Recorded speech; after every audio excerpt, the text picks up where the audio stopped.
Hola, soy Ernesto Domènech, portavoz del Grupo Municipal Ciudadanos, y me quería sumar a esta fantástica campaña para que leáis estas vacaciones.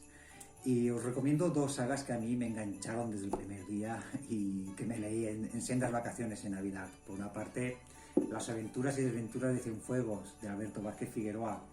La historia de cómo un isleño, un pastor de La Gomera, termina de polizonte en una de las carabelas camino del descubrimiento de América del primer viaje de Cristóbal Colón. Y fantástico como Alberto Vázquez Figueroa le da ese enfoque muchas veces humorístico de cómo sería la vida de una persona que nunca ha salido de una isla y de repente llega a un nuevo mundo.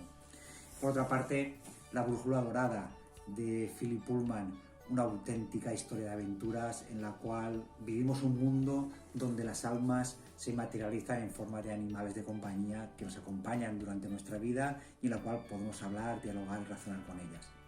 Os animo a leer, recordad que siempre un buen libro es un buen amigo, aunque sea un tópico, pero lo principal es que dentro de un buen libro siempre podéis encontrar alguna de las respuestas que buscáis en vuestra vida. Ánimo y feliz Navidad.